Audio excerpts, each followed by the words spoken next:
Hi, you're on the Reddit Confessions channel. What you're about to hear is the kind of story that leaves you staring at the ceiling at 3 a.m. wondering if you imagined the whole thing.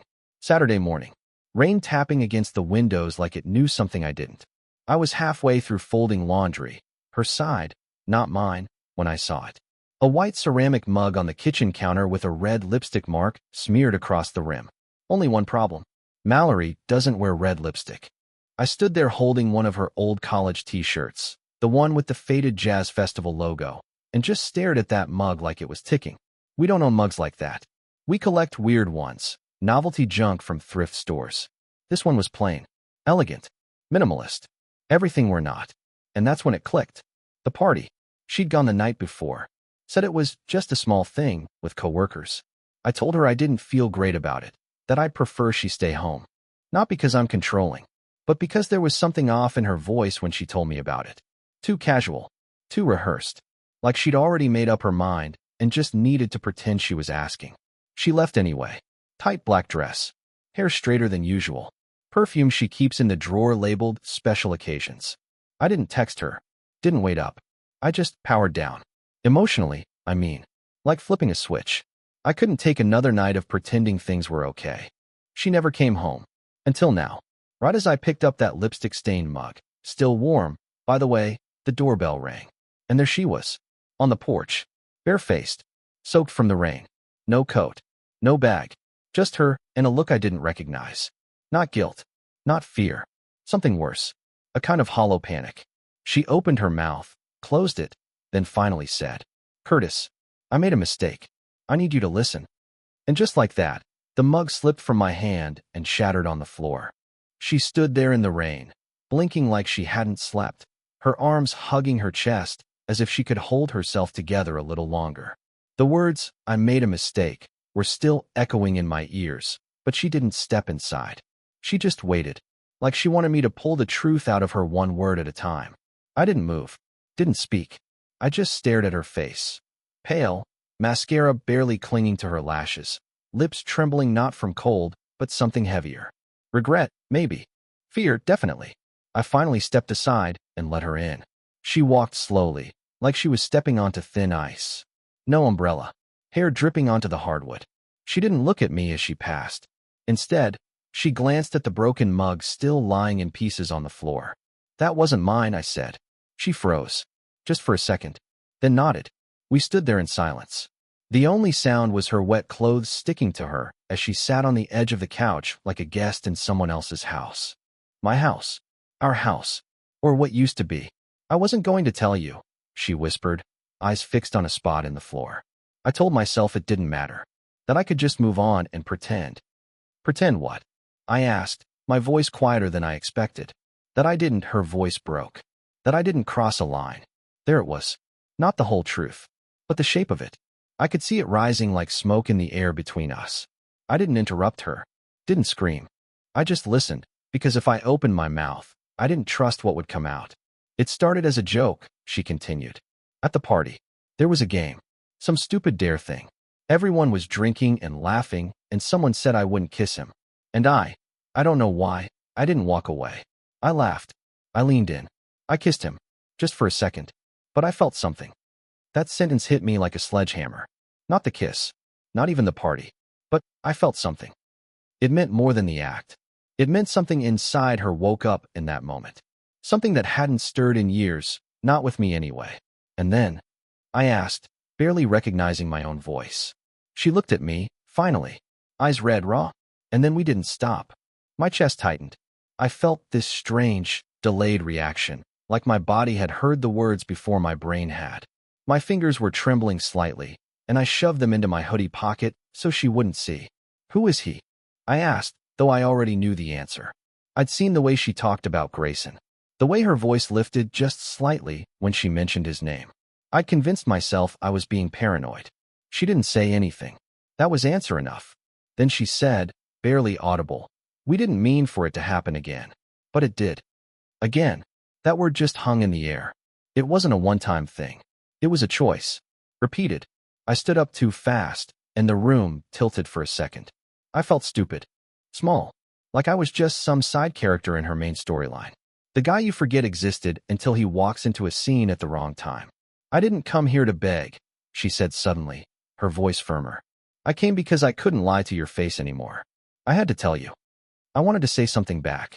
Something sharp or powerful or final.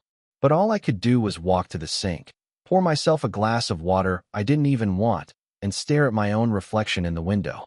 She was still sitting on the couch when I turned around. Soaking. Silent. A stranger. And the saddest part? I didn't ask her to leave. We didn't speak for the rest of that day. She stayed on the couch, soaked in guilt, literally and figuratively, while I moved through the house like a shadow with no direction. I thought I'd feel rage or betrayal burning through my chest, but instead, there was this quiet, gnawing ache. Like something inside me had been hollowed out and replaced with silence. I watched her through the kitchen doorway as she scrolled her phone with trembling hands. She kept locking and unlocking it, as if expecting someone to call, or hoping they wouldn't. Every time the screen lit up, she flinched. But she didn't move. She didn't run. That alone confused me. I thought cheaters vanished after the truth came out. Isn't that what they do in movies? Grab their keys, cry in the driveway, drive away barefoot and dramatic? But Mallory just sat there, like she was waiting for permission to disappear. By nightfall, I said the first full sentence since her confession. You slept with him more than once, right? She nodded slowly, her eyes not meeting mine. Twice, she whispered, then added, 3, if you count the party. I set my mug down so hard it cracked the handle. So 3. Great. A nice, even number. She winced but said nothing. My voice was shaking. Tell me, did you think about me at all? Was I just background noise while you were out playing house with Grayson? That finally broke her. She stood up, barefoot on the cold floor, and snapped. Of course I thought about you, Curtis. That's why it hurt. That's why I'm here instead of hiding at his apartment. Oh, I didn't realize we were awarding points for guilty conscience now, I said, laughing bitterly. Should I bake you a cake for telling me before your little affair turned into a Pinterest wedding? She covered her face with both hands and sank to the floor, sobbing. I wanted to feel good seeing her crumble. I really did. But it didn't satisfy me. It just made me feel worse, like I was screaming into a canyon and only hearing my own pain echo back. Then, between choked sobs, she mumbled something that chilled me to the bone. I didn't use protection. I froze. What? My voice cracked like ice under weight. I was drunk the first time. I didn't think. And the second time, he said it would be fine. It was fast. It was, stop. I raised my hand. Just stop. I walked out of the room. Not to be dramatic, but because I literally couldn't breathe. The walls were closing in, and every breath felt like swallowing glass. I went into the bathroom, locked the door, and sat on the edge of the tub like a man whose entire world had been erased and redrawn in crayon. No protection. 3 times. And I kissed her the night before. On the mouth. That thought made my stomach turn. I stared at the tile for I don't know how long. Maybe an hour. Maybe more. I didn't cry. I didn't yell. I just sat there, like I was waiting for something inside me to break loud enough for her to hear it through the walls. Eventually, I opened the door. She wasn't on the couch anymore. She was in the bedroom, on my side of the bed, curled up in the blanket I always used. Like nothing had happened. I didn't sleep that night. I just laid there on the couch while she stayed in the bedroom, my side of the bed, wrapped in my blanket, breathing like nothing had imploded. I could hear her shifting occasionally, maybe crying, maybe not. But she didn't come out, and I didn't go in. We just existed, separately, under one roof and one massive lie.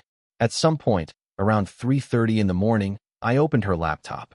I know I shouldn't have, but something inside me had already been sliced wide open, and now I needed to know how deep the knife went. The screen was still open to her last browser tab, her email. I wasn't expecting much. Maybe a few messages about work, maybe an apology draft she hadn't sent. Instead, what I found flipped everything sideways. There was a folder in her inbox labeled Weekend Plans. Not even hidden, just sitting there like it wasn't a nuclear bomb. I opened it. Receipts. Receipts for a cabin reservation. 2 nights. A rental SUV. A spa package for 2. The confirmation emails were from 3 days ago. The same week she told me she was working late and too tired for anything. But what broke me wasn't the trip. It was the name on the booking. Grayson Holt. He didn't even try to be discreet. His full name was listed on the cabin rental as the primary guest. Hers was the secondary. They were supposed to leave that Friday, the night she went to the party. I sat back from the screen, stunned. So all this time, she hadn't just cheated. She planned to disappear with him. A full weekend getaway. Spa. Romance. Everything we hadn't done in over a year. And when it didn't happen, when something obviously went wrong, she showed up on my doorstep instead, with trembling lips and tears, pretending I was her first stop instead of her backup plan. I stared at the screen until the sun began rising, painting the walls in a soft orange glow that made everything feel even more surreal. I felt like I was outside of my own body, like I was watching someone else's marriage collapse in real time. By 7 a.m., I heard the door creak. She walked out of the bedroom, hair messy, wrapped in my hoodie. She looked at me, then at the laptop. Her face paled instantly. "You went through my email?" I didn't even answer. I just turned the screen toward her. Her hands went to her mouth, and she sat down like her legs had given out. "I didn't go," she said quickly, breathlessly. "I changed my mind. That's why I came home, Curtis. That's why I told you." "You changed your mind after he canceled, didn't you?" "No," she whispered. "I left him at the cabin. I drove away." "Why? Because he said something cruel? Because the fantasy didn't feel as good as the reality?" She started to cry again.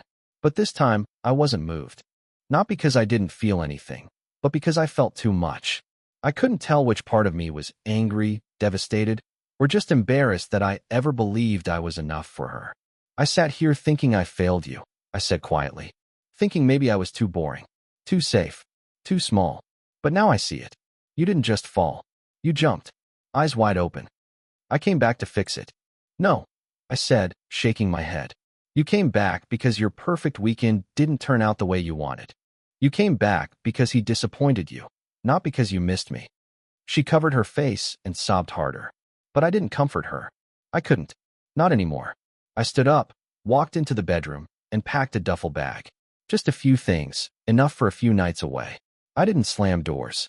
I didn't leave a note. I just walked out. And as I closed the door behind me, for the first time in days, I felt like I could finally breathe, even if it hurt like hell. I checked into a cheap extended-stay motel just off Route 11. The kind of place with flickering hallway lights and front desk clerks who don't ask questions. The bedspread smelled like burnt popcorn, and the water pressure was a joke, but at least it was quiet. Quiet enough to think. Or overthink. I laid on that stiff mattress and stared at the ceiling fan, counting the rotations. I kept wondering, if she hadn't been caught, would she have come clean? Would she have ever stood on my doorstep with that "I messed up" look on her face? Or would she have returned like nothing happened, showered away the evidence, and slipped back into the role of devoted wife like a well-rehearsed actress? The more I thought about it, the more it made sense. The coldness in her lately, the sudden interest in girls' nights, the random gym membership she never used but paid for anyway. I didn't want to admit it, but all the signs were there. I just didn't want to see them. Maybe I thought if I ignored the cracks long enough, the house wouldn't collapse. That first night alone, I got one text from her. Just one. "Mallory, please just tell me you're safe." I didn't respond. The second day, I logged into our shared cloud account. It was habit mostly. I used it to check documents for work. But something new caught my eye. A folder labeled private. It was recently created and not shared with me. Except, she forgot to disable backup sync.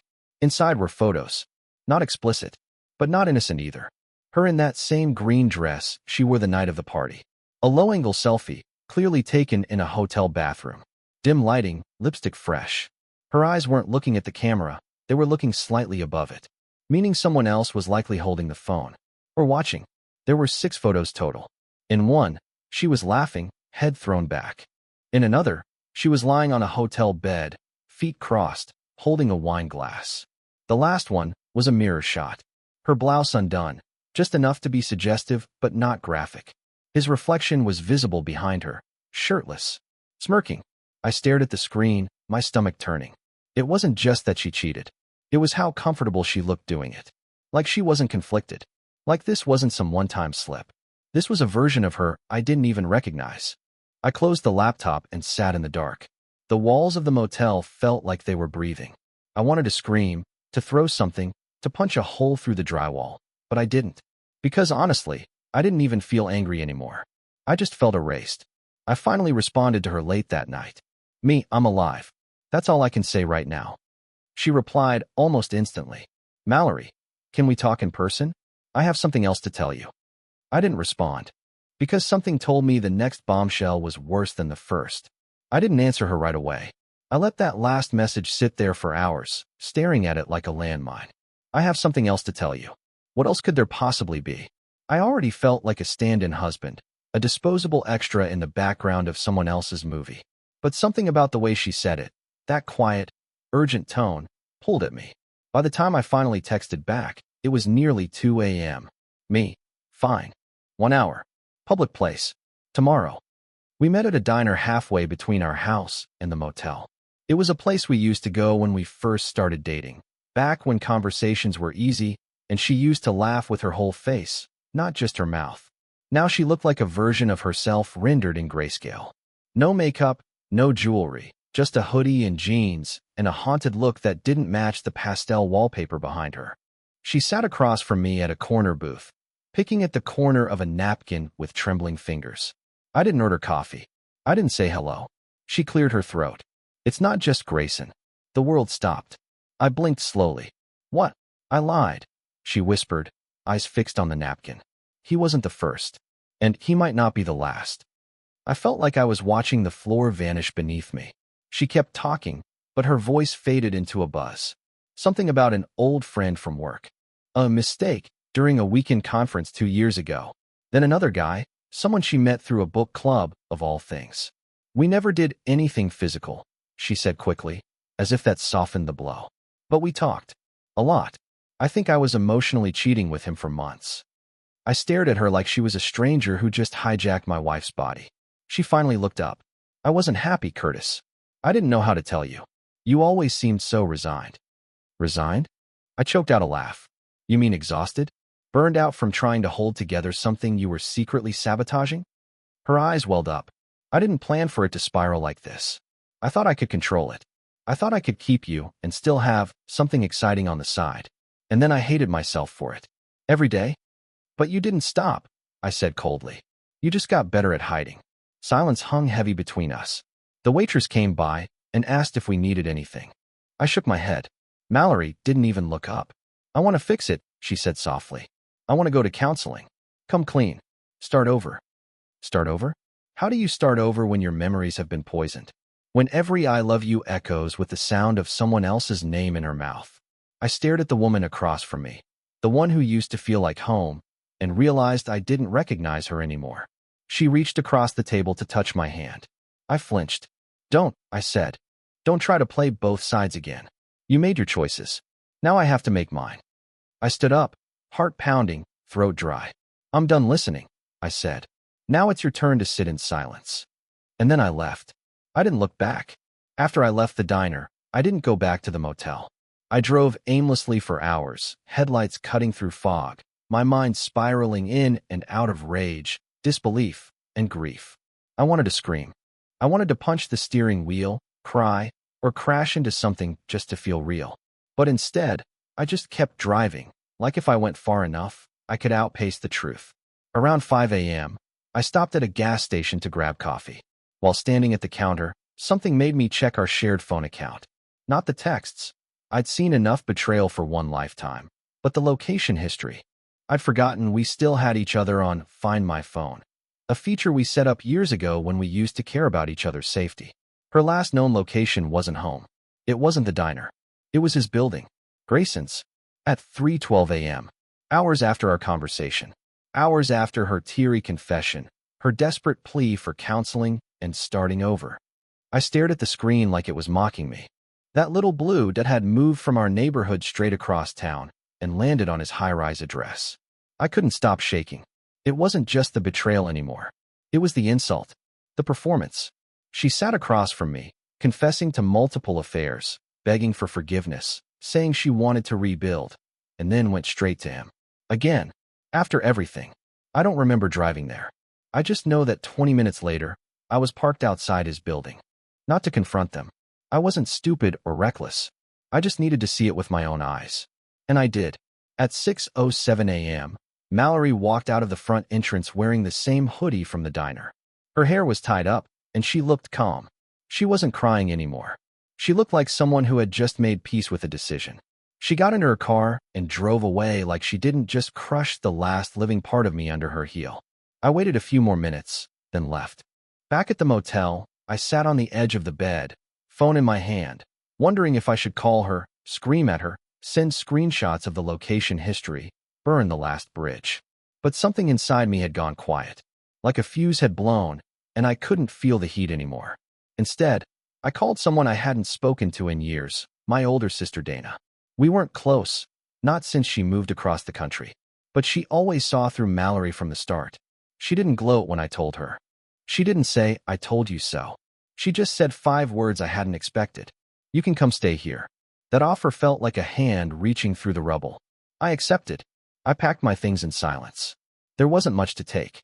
A few clothes, my laptop, the worn photo of my parents I kept in my wallet. As I zipped the bag, my phone lit up. A message from Mallory. "Mallory, I was going to tell you everything. I swear. Please call me." I didn't reply. I couldn't anymore. There was nothing left to talk about. She didn't betray me once. Or twice. She made a lifestyle out of it. While I sat around making excuses, trying to be understanding, trying to work on us. But there was no us. Not really. Just me, holding the rope while she kept cutting it. And now? Now it was my turn to let go. The flight to Dana's was quiet. I didn't bring much, just one suitcase and a heart full of questions I'd stopped trying to answer. She met me at the airport with a hug that cracked something open in me. Not because it fixed everything, but because it reminded me that not everyone who loves you leaves you hollow. Her guest room became my shelter. I spent days there doing nothing, walking trails, cooking simple meals, listening to the sound of my breath finally steadying. Dana never pushed. She just gave me space to exist without judgment, and that was more healing than anything Mallory ever offered me in the final year of our marriage. It took exactly 11 days before Mallory tried to reach me again, first by text, then through email, and finally through a handwritten letter she mailed to Dana's address. How she got it, I still don't know. I opened the envelope expecting a final lie or a manipulative plea, but instead, it was a confession. Every name, every timeline, even things I hadn't uncovered yet. At the end, she wrote, "You didn't fail me. I failed myself. You deserved better. I just wasn't brave enough to tell you that while I still had you." For a long time, I stared at that line. And for the first time since this mess started, I didn't feel like breaking. I felt like closing the chapter. And I did. I called a lawyer the next day. Quietly. No drama. No revenge. Just closure. Within weeks, the divorce papers were filed. No court battles. No fighting over things we didn't even care about anymore. She didn't contest a single detail. Maybe guilt finally won out. Or maybe she realized I was serious this time. 3 months later, I got a job offer in a different state. Fresh start. New apartment. I adopted a dog from a local shelter. A goofy, clumsy mutt named Otis who follows me like I'm the center of the universe. It's the first time in years I've felt wanted without having to earn it. Some scars will stay with me. But not all wounds are meant to be hidden. Some remind us we survived. If you're watching this and stuck in a relationship where your heart's constantly questioning your worth, listen to that voice. It's not weakness. It's the beginning of your strength. Thanks for sticking with me through this story. If you've ever gone through something similar, a betrayal, a hard choice, or a moment where you finally chose you, I want to hear it. Drop it in the comments below. And don't forget to subscribe to Reddit Confessions, where every story reminds us we're not alone.